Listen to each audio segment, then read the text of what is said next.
Good morning and welcome to Norcal PTAC's webinar in partnership with the Norcal VBOC. And this is for a panel of veteran women-owned businesses. This is the second, actually, Veteran Small Business Week. You can ignore that number one there. And I'm really excited about what we have today. We've got three great panelists. My name is James Forrest. I am a procurement specialist with Norcal PTAC. I'll talk a bit about who we are. Another one of our excellent procurement specialists is Nanci Pigeon, and she will be the moderator for today. So I'm kind of the MC. She's going to be doing the real hard legwork of pitching all the questions to our panelists today.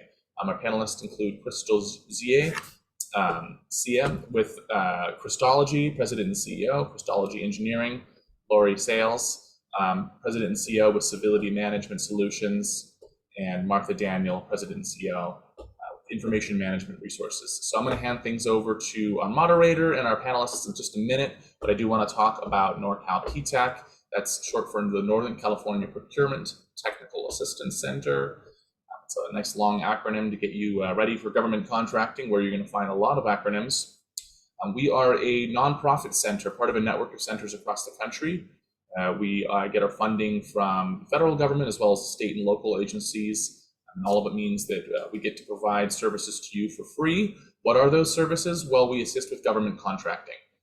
We focus on small businesses, especially small disadvantaged businesses, trying to give you a helping hand in navigating all the processes of selling your goods and services to the government. So with our services in 2021, our clients won more than $500 million with a B. So that's a lot of money going into mostly the pockets of small businesses. So this is your tax dollars when we're dealing with the public funded entities in procurement. So you don't want to miss out on reclaiming some of your own tax revenue that you've paid into the system by selling your goods and services to the government. That being said, it's not for everybody, so we can help you decide if you're ready for government contracting or if your industry is suited. If you have a business in our service area, you can apply for our services and we'll have a conversation with you. You can see the 15 counties in green here, all the 9 counties of the Bay Area, then up the coast, and then the inland counties there you see. That's Siskiyou, Trinity, Shasta. If you have a business in that service area, then we can assist you. All you need to do is put an application on our website, and then you'll be eligible for our 3 core services. First is one-on-one counseling. So procurement specialists like myself and Nanci Pigeon, among others, can meet with you remotely to go over just about any process related to government contracting. So there's some things we don't help with. We don't help with business plan review. We don't do any of the work for you, so we don't go out and do the registrations and certifications for you, but we walk you through them. We don't help with loans, financing, and startup assistance, but really anything else cradle to grave. So if you're looking for market research, how to market yourself, prepare a capability statement, get your SAM registration, Cal eProcure, all kinds of certifications, bid proposal reviews, you name it. Even getting down to the nitty-gritty of compliance. So the second thing we offer is a paid service that we pay for, but then we offer to you for free, which is really nice. It's a custom bid matching profile. What this software does is you work with the procurement specialist, work out a few keywords, and set up a profile, which will then go out onto all these different databases on the internet and scrape together bids that match the criteria that you've worked out with them. So ideally, if the system's working, you'll wake up every day with an email with a list of bids that match your profile. So that's a great way to stay on top of the opportunities that are there for you in government contracting, take some of the guesswork out of the research, although you still got to do a lot of market research as well. And the third thing is for everybody, really, not just for our clients, but as resources and trainings. So today we're putting on a webinar. This counts as a resource and training. So these are free, again, doesn't cost anything, and anyone from anywhere can join. So we have folks from Maryland and things like that all over the place. So we're really happy to have everyone here. If you're curious about signing up, if you're in our service area and you'd like to get assistance, norcalptac.org is the link. Click on the red Apply Now button. And if you're not in our service area, you can find your local PTAC with this second link here. Like I said, there's a ton of PTACs. We're part of a network of centers. We're all independently operated under the same funding structure. So I think there's about 96, 97 right now. All right, and I just want to briefly mention the Norcal Veterans Business Outreach Center. That's the VBOC.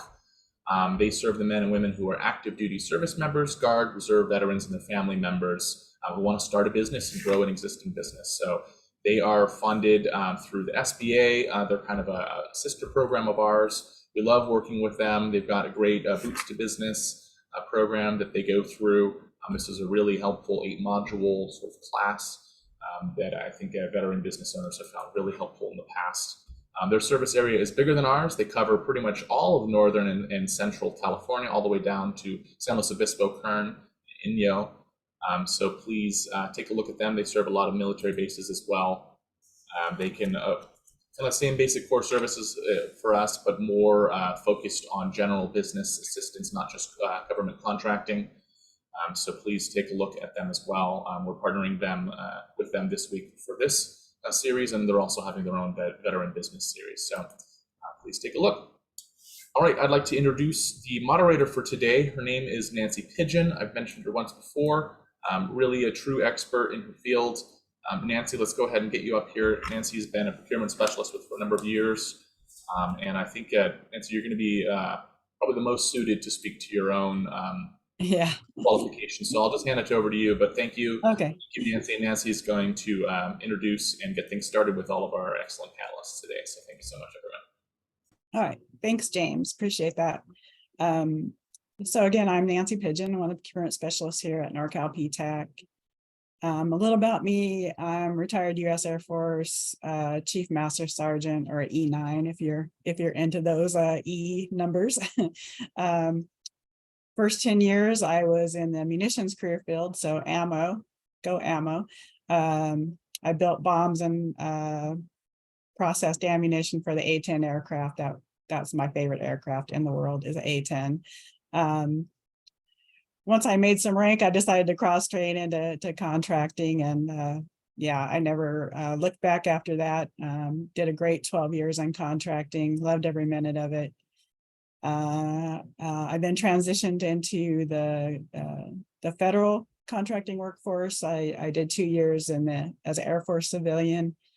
Moved out to California, Sacramento area, worked for Veterans Affairs for about 4 years there, and then moved on to the Bureau of Reclamation, also in Sacramento. Contracting officer. My last year I spent as a small business specialist, and I really just fell in love with helping small businesses. So when my time was up at that, just happened to luck into this this position. And it's probably one of the most rewarding positions I've had of my whole career, just because I love working with people and helping them get into this government contracting biz. So I've been here about 3 years. I guess I need to change that. My specialty is, of course, federal contracting, and I've learned a lot about California state contracting over the past 3 years. So I really like that. And then I really enjoy the one-on-one counseling, helping businesses come up with a plan and working that plan out, and then sharing in the successes. So James, if you want to go to the next slide. Excuse me. So today we have, as James said, our second webinar in the Veteran Small Business Week series. And I'm really happy to be the moderator today. I'm so glad that these 3 ladies decided to join us today and share their wisdom. They're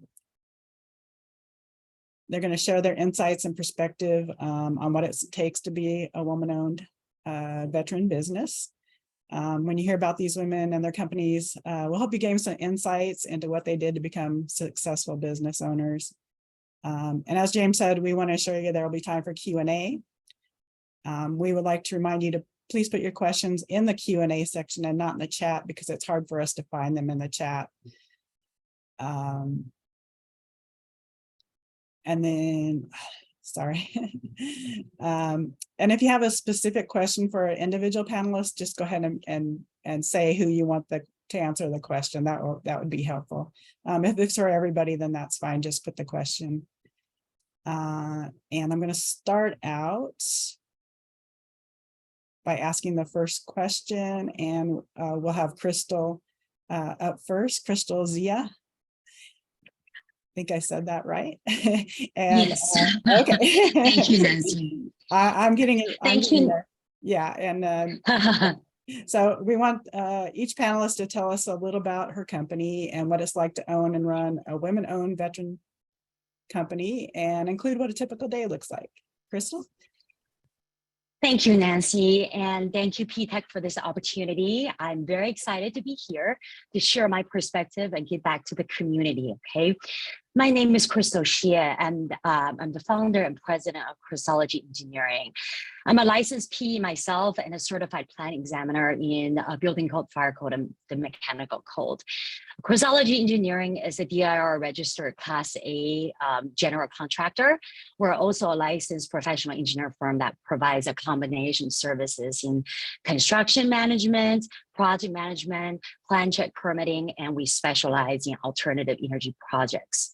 Okay, in the last 8 years, we've had the pleasure to serve on a variety of government contracts from the government, from the federal level all the way to states, county and city level. And finally, I started my technical career at JPL, and I'm also proud to say that I'm a combat veteran from OIF. I'm also a Troop Bruin from UCLA. For those of you who went to UCLA, I have a BS in aerospace engineering, MS in mechanical engineering, and also an MBA from UCLA Anderson. Thank you for having us. Okay, great. Great introduction. Thanks, Crystal. And then Laurie, same question, if you please. Hello, everyone. My name is Laurie Sayles. I am the president and CEO of Civility Management Solutions, and we are a professional consulting services firm, and we're actually located in Maryland, right outside of Washington, D.C. I served a good 7+ years in the United States Marine Corps, including reserves. And during that time is when I developed the leadership to attach it onto my entrepreneurship, whereas that's how come Civility Management Solutions landed. My subject matter expertise is from one thing to another. But my leadership from being a veteran is really where I stand in running Civility Management Solutions. The typical day really is oversight and management and promoting and motivating and pushing people to be their very, very best. So mentoring people up is also what I've been able to bring on to Civility Management Solutions that I also did, of course, while you served in uniform. So thanks for having me. It's such an honor to be here with the other ladies.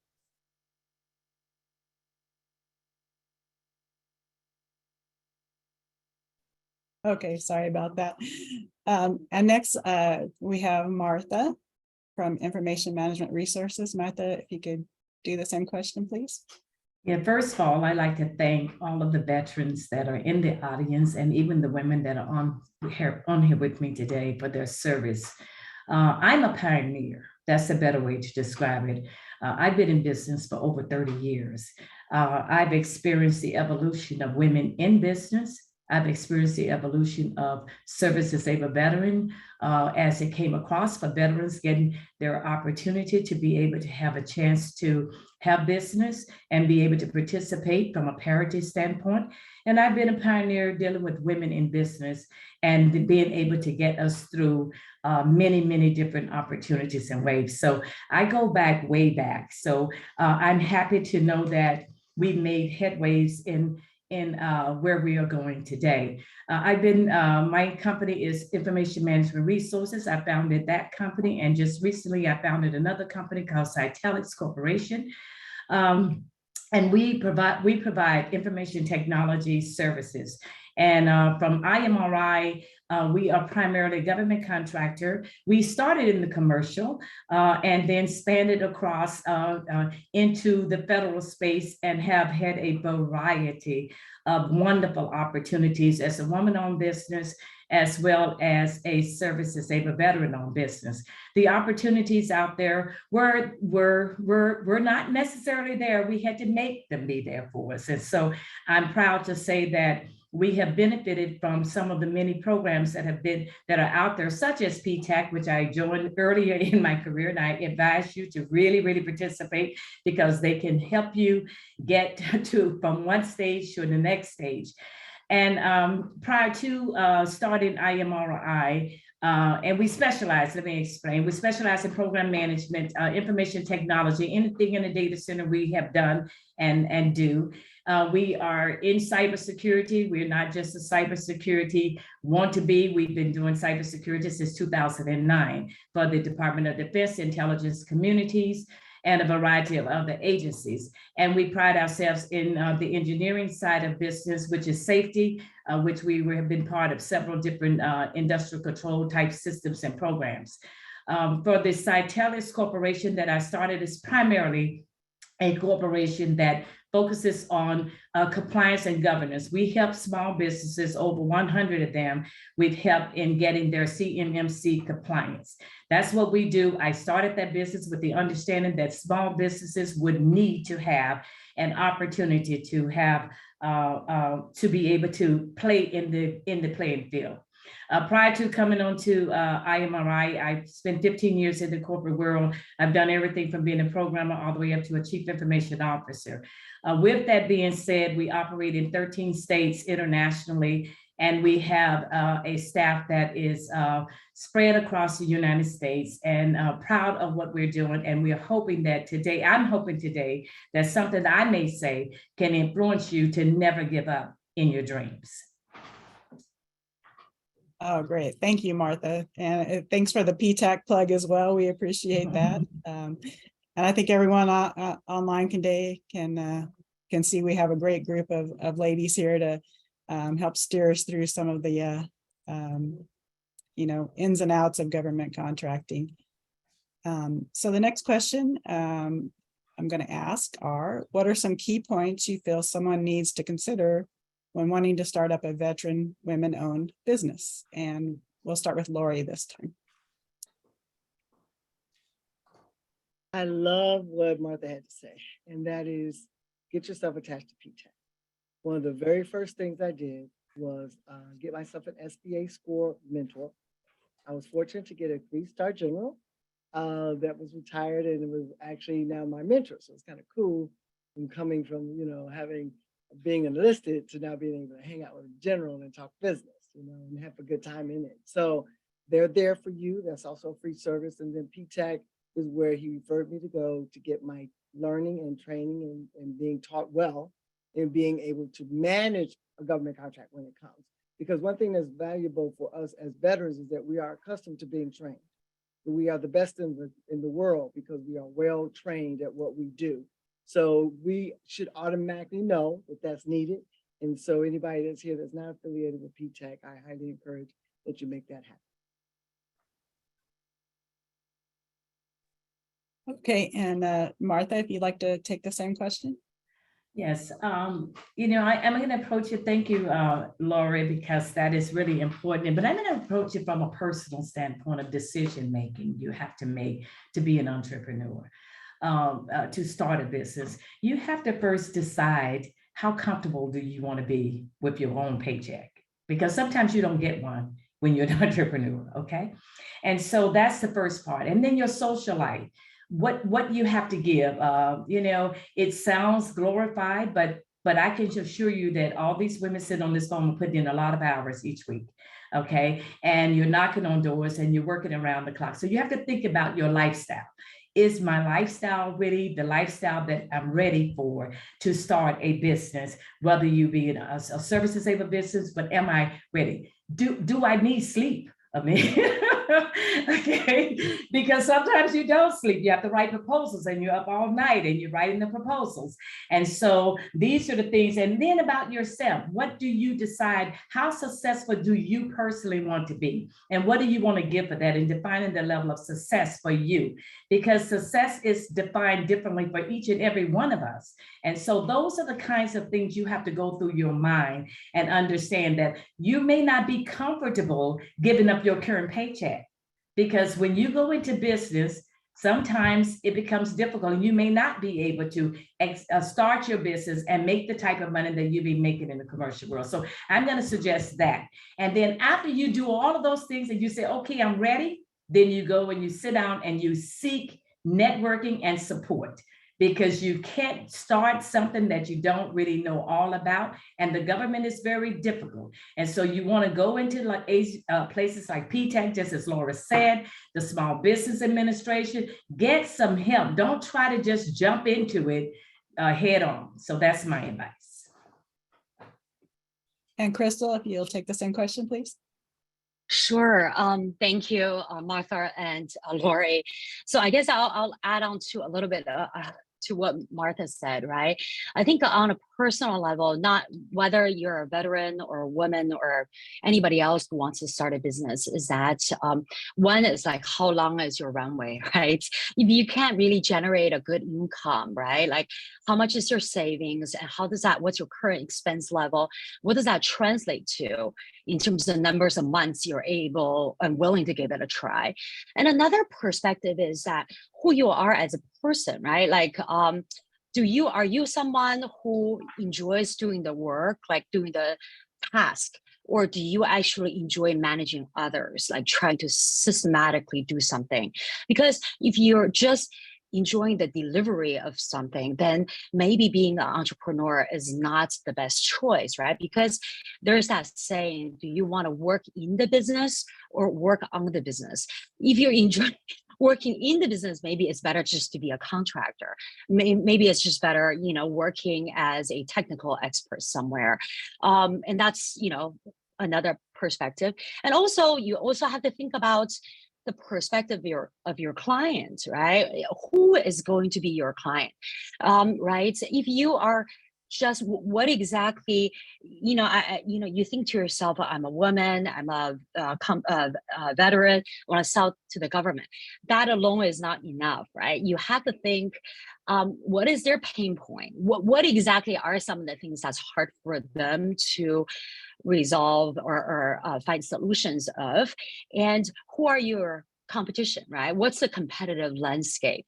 Once you figure out what your clients, potential clients, pain points are and what your competition is doing, then you can think to yourself, okay, well, who am I? What am I trying to do? What is my capabilities? Where can I come in where I can differentiate myself and possibly make a living? So those are just some of my thoughts. So definitely think about how long you're able and willing to do this for and who you are as a person before you start any business. Okay, great, Crystal. Thank you so much. Really great advice there. I hope everyone's taking notes on what's being said. Our next question we have is, being a woman-owned or veteran-owned are both critical designations in government contracting, and both have various certifications you can get for them. Are you WSB as well as SDVOSB certified? Has one been more valuable than the other or more difficult to obtain? And this one, we're going to start with Martha on this one.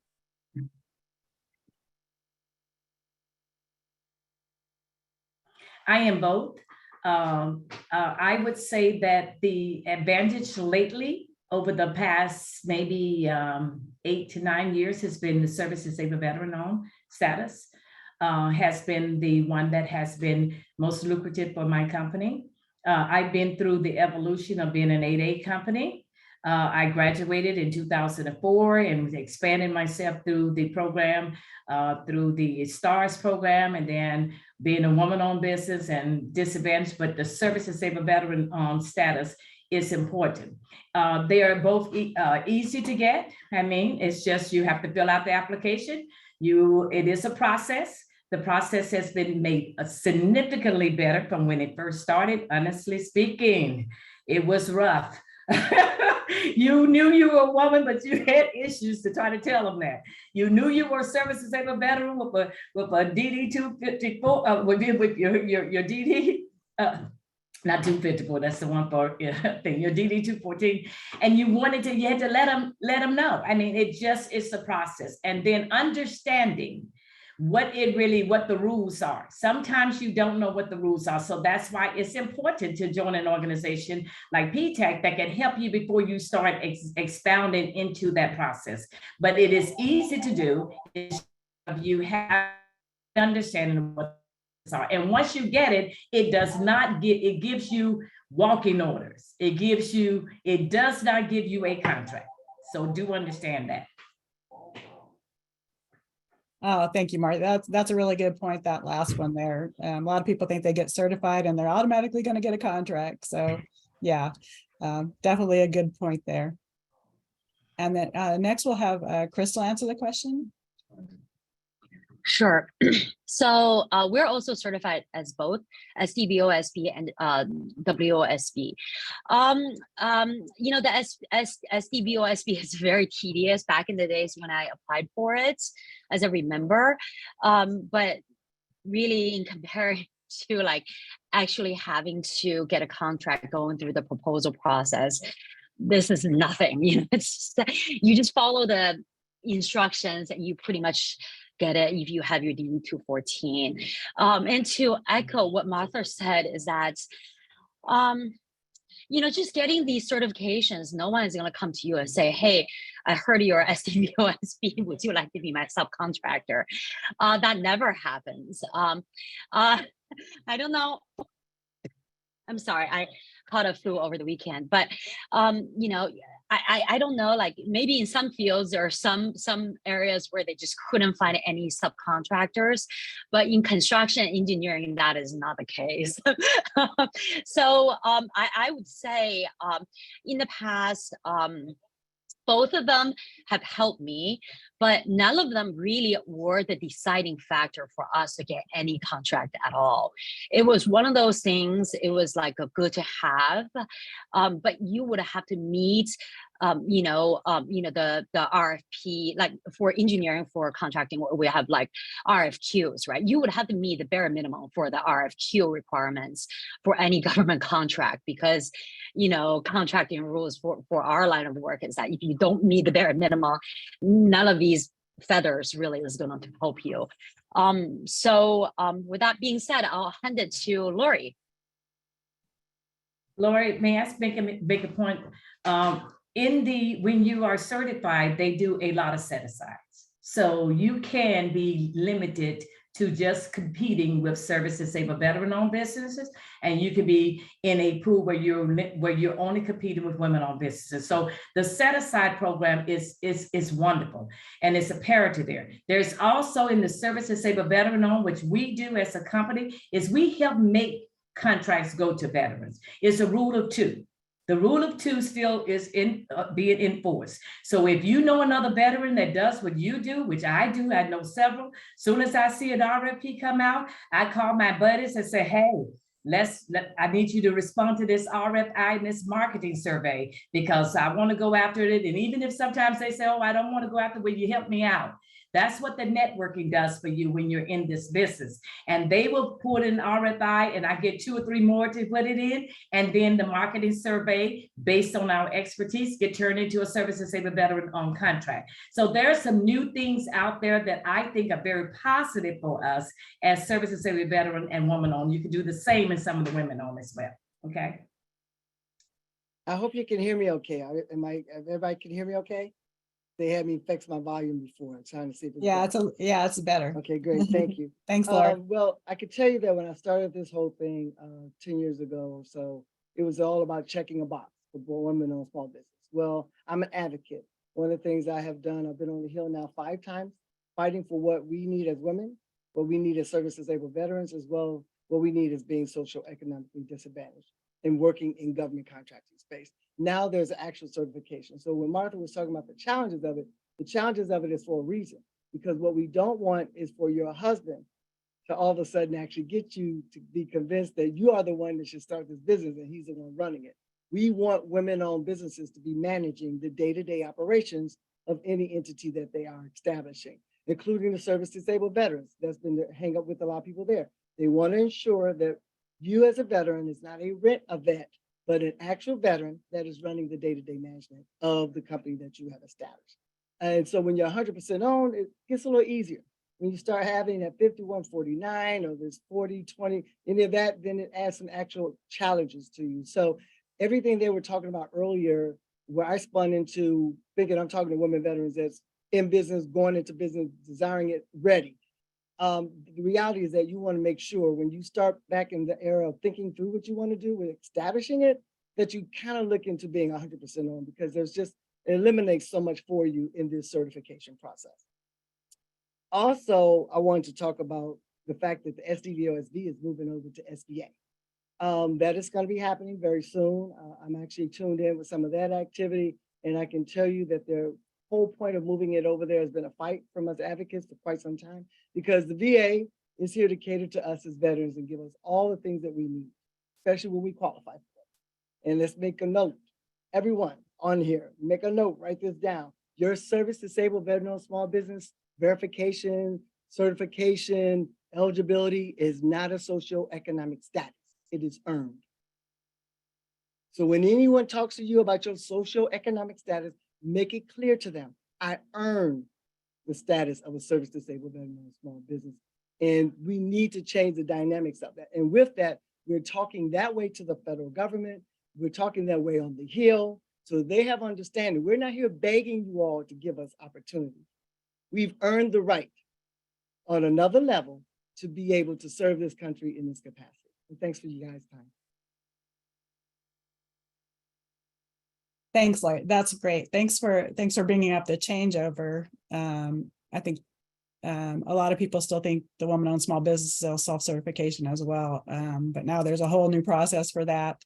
You can't self-certify anymore. You have to actually go through, which I think is really great because it gets rid of a lot of the fraud that was in that program with gentlemen standing up businesses and saying that their wife was, so putting those figureheads in when they weren't really managing the company. So I'm really happy that they did go to a certification on that. For the veteran one, it's supposed to be seamless, but we'll see how that goes. All the verification people with the VA were supposed to transfer over to the SBA. And so hopefully it's not going to be an issue once it's going extremely well. I'll tell you. Oh, good. Oh, good. Oh, really thanks, Laurie. Thanks. I'm glad well. you have that info for us because we're kind of in the dark over here at PTAC. So we just know it's going to open up in January and hopefully be at the same process that you were doing before. And if you're not in there, or if you're in there already, it's going to transfer over, so you're fine. If you aren't in there yet, you can be self-certified until you actually go through the process. You just won't be able to get any contracts with the VA being self-certified. So I just wanted to mention that. And okay, let's move on to our next question, because I know we want to get through all these and get to our attendees questions. So what's the most significant barrier for women veteran-owned businesses to get the first federal contract, and how did you overcome these barriers? And this one, we're going to start with Crystal. Thank you, Nancy. So our first federal contract was with the Department of Energy through NREL, which is the National Renewable Energy Laboratory.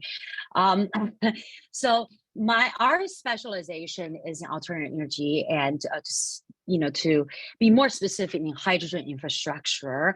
And how I was able to get us that contract was I was participating in a lot of professional organizations, and if you want to really stand out, right, have something in addition to just being SDVOSB, I think participation in professional organizations in your field, in your industry, in the leadership role really helps. So for me, I happen to be the alternate chair for the technical committee for NFPA2, which is the Hydrogen Technologies Code.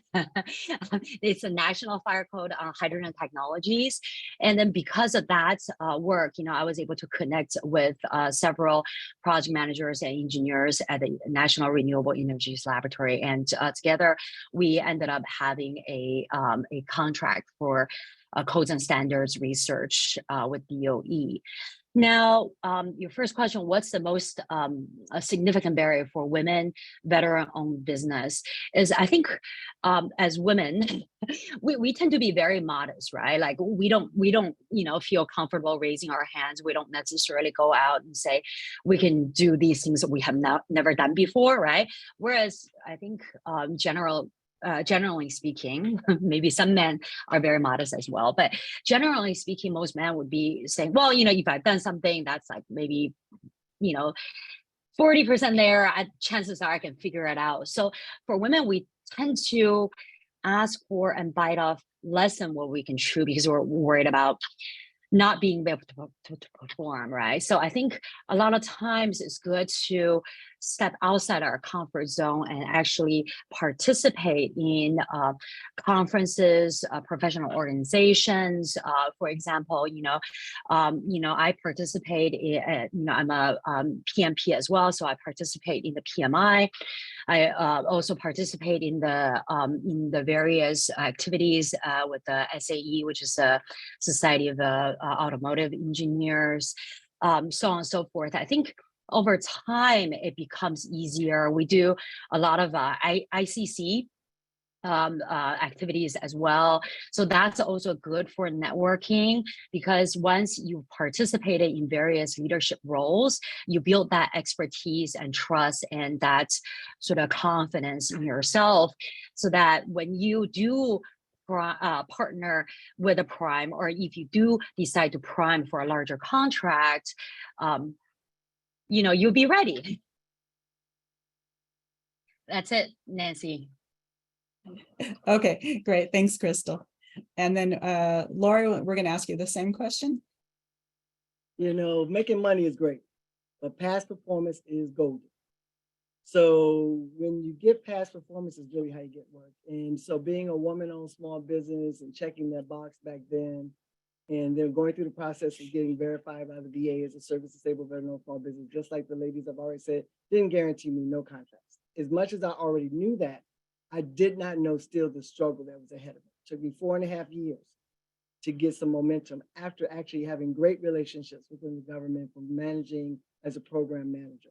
So I would say that it is all about, getting relationships, building those relationships, maintaining those relationships, but it took me to get the 8A program. Once I got the 8A program, within 4 months, I had my first direct award at Department of Homeland Security, Custom Borders, and I've been there ever since, providing them with different offerings. Again, with the 8A program, it's a little different. It's for the socioeconomic statuses of individuals in this country.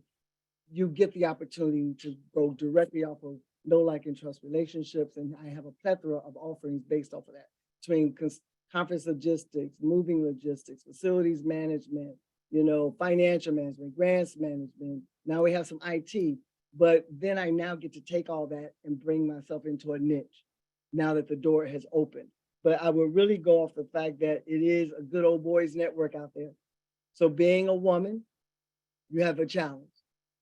Being a minority, you have a challenge. So just be willing to stay the course, use everything you got from serving in the military, your resilience, your tenacity, and fight the good fight to just say, no, I'm here and I'm going to continue to beat the pavement in order to turn the needle so that you can get some past performance, and that way you will be able to grow as a woman in this business. Okay, great. Thank you so much. And then Martha? Well, I got approached from 2 points. I love the word fight that Laurie introduced. So I'm going to use that as one of my references. But I had been in business for a long time. So I had the past performances that Laurie talked about. So when they opened the door for service-disabled veteran-owned businesses having some parity into the word, naturally that was a migration for me to go down that path.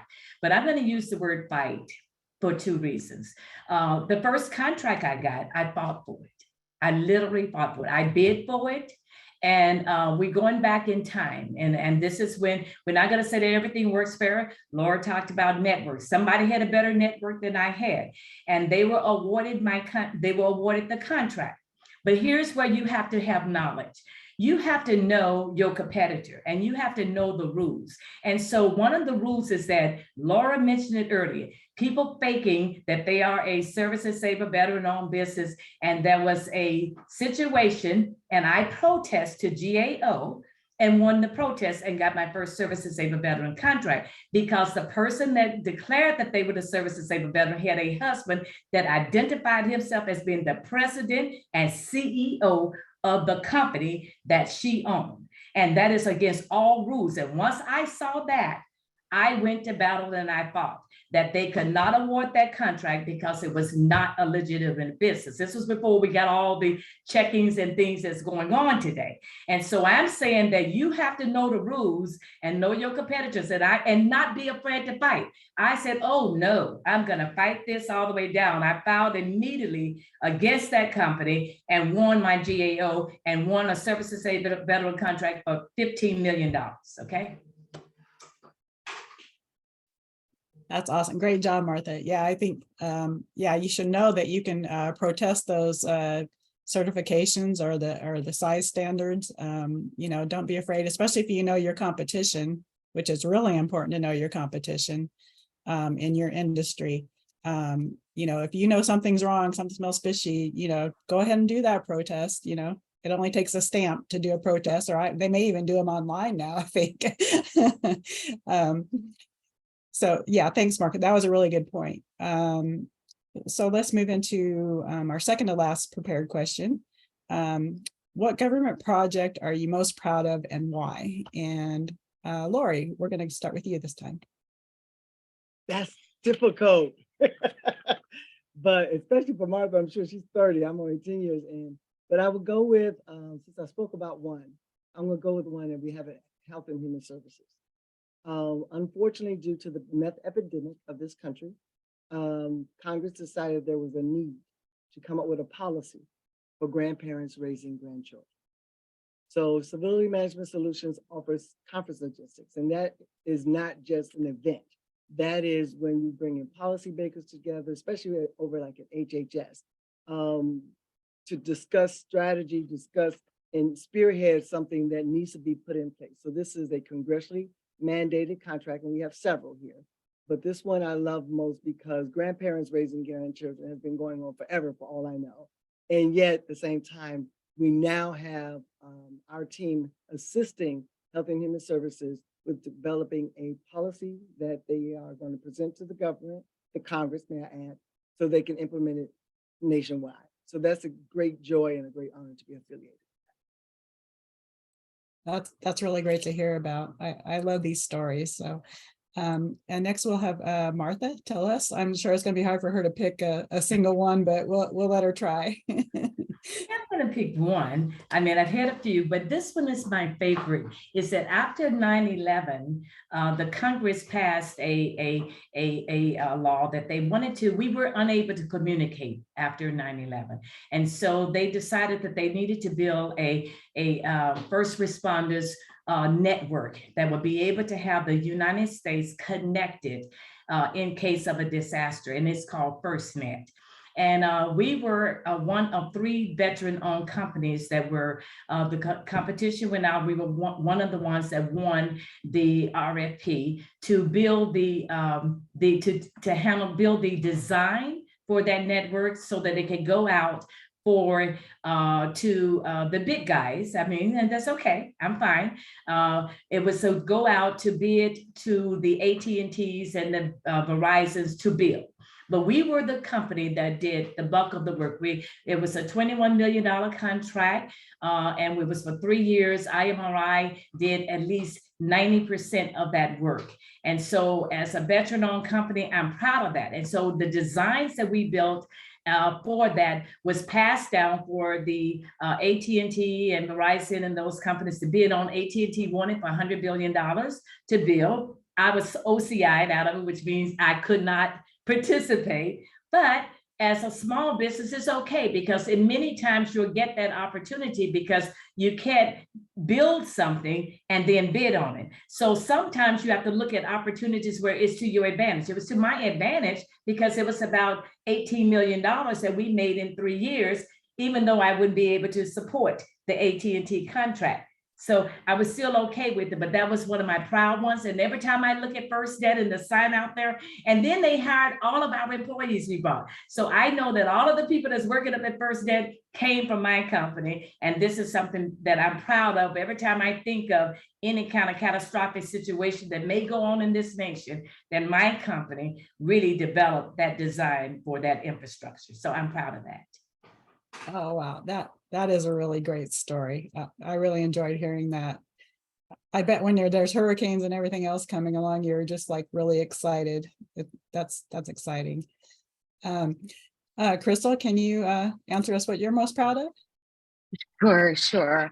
I started this company 80 years ago when I first, left as an engineer. And back in the days, it was very difficult because it was very difficult to find bigger contracts. And back then, the hydrogen world is very, very small. So there was just odds and ends projects, and even government contracts are very limited in scope. But what I'm most proud of is 2 years ago we won a 3-year, $18 million plan check contract with LA County Building Department to do building permit reviews and fire permit reviews, etc. It really gave us a lot of exposure in terms of how like municipalities do work, and we were able to meet more AHJs and build a lot of relationships and really establish our expertise in that field. And it's an area that's more scalable. And I'm really proud because I was able to go into an area that I wasn't entirely familiar with, right? Because my background was in aerospace engineering and mechanical engineering, and plan check is normally in civil engineering. So because of it, I had to have additional certifications, technical field. I had to build relationships with other primes, build relationships with other subs, and have a whole training program with our junior engineers. It's not the most profitable project, but I still feel very good about it because this is a basically echoing to what the ladies are saying, is that you have to go, fight for things that you're slightly uncomfortable with, and then see, if you can grow the company in other areas that there's potential needs to be filled. Thank you. Okay, great. So it looks like instead of asking the last prepared question, which I'll do if we have time, we have a few audience questions, and I want to get to those. I don't want to leave them out. So the first one we have is from Melody Harris, and she's asking, how to get over your own fear when first starting? It seems to be so overwhelming. Also with the fear, get through the naysayers. I'll just leave that open to whoever would like to answer it. Not call on anyone particular. Okay, go ahead, Crystal. I guess I'll talk about it. So when I first started Christology engineering, I was unmarried, had a mortgage for the house I had just bought not long ago, and I had a pretty comfortable living as a engineer. And obviously with a loan mortgage loan without a second stream of revenue, I felt really uncomfortable. But at the same time, I had some savings as well. So I did the mathematical thing. Like, I left my 6-figure engineering job for a $3,000 contract at the time with CalSailway. I know this is like, this is probably the bad example, right?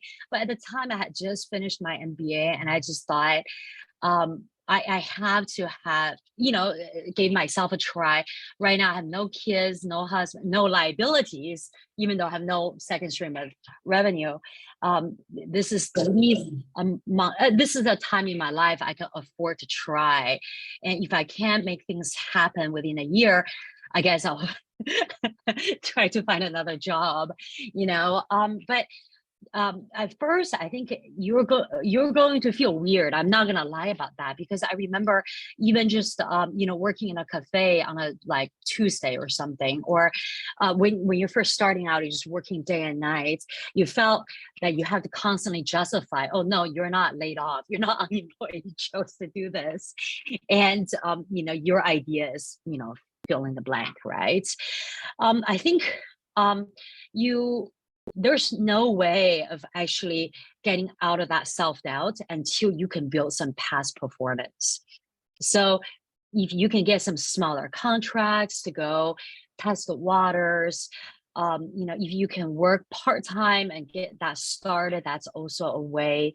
I don't know. What do you think, Martha and Laurie? What are your thoughts on this? I'm gonna, okay, Go go ahead, ahead. Mark.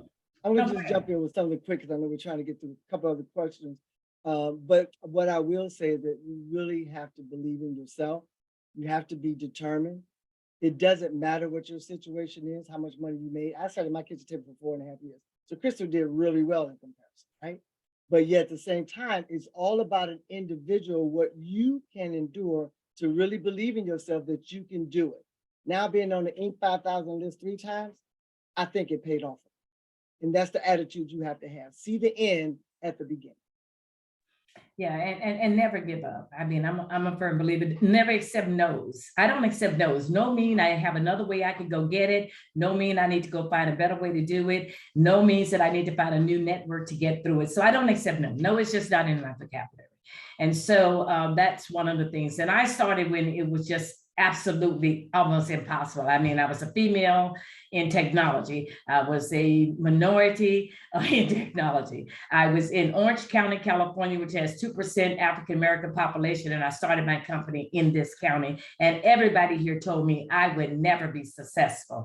And I've been here now for 30 years from the time I started the company. So never believe in naysayers, just kind of like look them over and take your start. And fear is going to be there. But as long as you have the endurance and you are out there networking, that no will turn into a yes. You may get 30 no's, but you'll get a yes somewhere. And you'll find that yes and be willing to do some extra things while you're growing the company.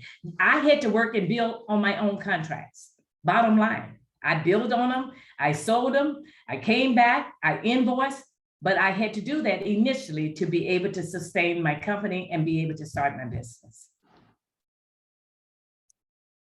Okay, thank you. And then from Michelle Danthan, did you obtain legal services for being a subcontractor? That's interesting. Legal services are always kind of a question in our PTAC services. So if someone would like to answer that. I would say you would want to, just because when you get a contract from a company, if you do not understand all of the legal terminology that's in it, having an advisor, which is an attorney, my SBA score mentor told me one thing in my very first meeting: get yourself an attorney and an accountant before you need them. Okay. I agree 100%. You always want sorry. to have somebody, that you can pay maybe on a retainer on an hourly basis, and you must have that CPA, because we got to make sure, we meet the various requirements, whether it's, payroll or so on and so forth. And also, I would say also get a payroll company, whether it's ADP or something. That's the only way to grow at a scale. Yeah, and sometimes I tell my clients, do you have friends? Especially if they're just a single member. Maybe you have a friend that's went to law school, and you can start out that way. And because it's always hard to do those retainers when you're not really sure exactly what you need them for. So I would say, do you have a friend who does this or a friend who does that can help you get started? So right, that's exactly where I was going. I had a few friends that were contracting officers like you, Nancy. I go in there and say, hey, can you help me read through this, because I didn't have the money. I just couldn't, I couldn't pay an attorney. And so I went through the networks, and I met people behind, after work, and sat down with my little contract and asked you to help me figure out what I needed to do. And, because you don't have the money. And so this is the part this is why it's important to network. And I think that's what it goes to. It's important to network. You have friends, for example, you may have another company that's what they do in the government side that you met at one of the events that does government contracting. Well, they know you're growing, so they're going to be a little lenient with you, on the fees. So it's always good to network and find friends first. And then as you get bigger, then you can begin to pay. But you going out for the first time, I couldn't pay it. Yeah, we get that question a lot, and that's always the good answer is to, look for those friends that you have, or connections, or network, maybe BART or something. Let's see. So from Anonymous, will we be giving your contact information so we can ask questions in the future? I do believe on the slides that you all provided contact information. I don't know if you all want to confirm that you'll take questions later, or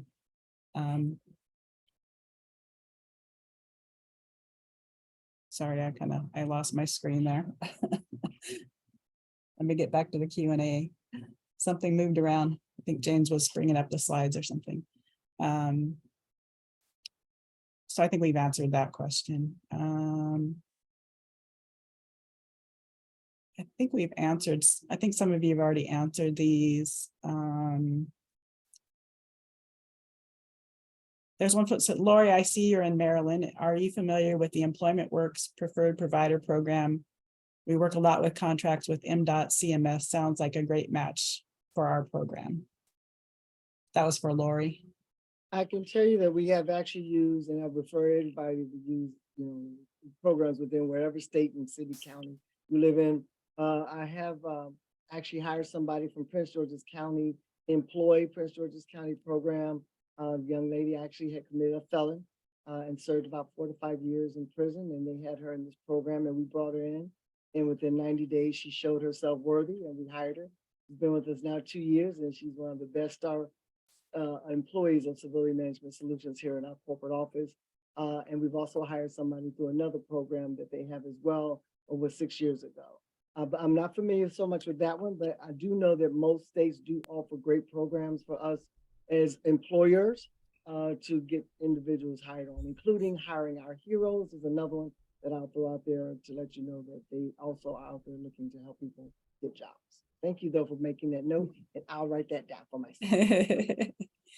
Yeah, that's great. Great to make these connections through this. So we're pushing right up on 11 o'clock, and I know these ladies are super busy running their companies, so we want to make sure to get them off on time. So I'll turn it over to James for any last minute comments that he might have. I thought that was a really, really excellent discussion, and I'm just really appreciative to be able to be here. I know I'm not a woman veteran at all, so I'm just happy to be able to listen to all the wisdom that was in this virtual space today. So I hope our audience got a lot out of it. We're going to keep our Veteran Small Business Week series going this week. Tomorrow we've got DVBE, that's Disabled Veteran Business Enterprise California certification. If you're certified for that, or just California Small Business Certified. We have Wayne Gross from the DGS who's going to be giving a presentation tomorrow at 10 a.m. And then we've got Donnie Williams from the VA is going to be talking about maximizing VOSB and SDVOSB opportunities, some of what we talked about today. So both of those presenters are also veterans. So that's going to be Friday at 10 a.m. So we're really excited to keep the series going, and so far so good. So again, thank you so much to all of our panelists. Thanks, Nanci, for putting everything together as well.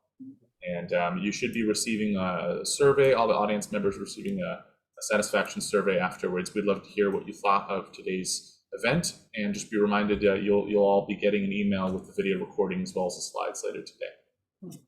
Yeah, thank you ladies so much. We so appreciate your time. We know how busy you are, so thank you so much.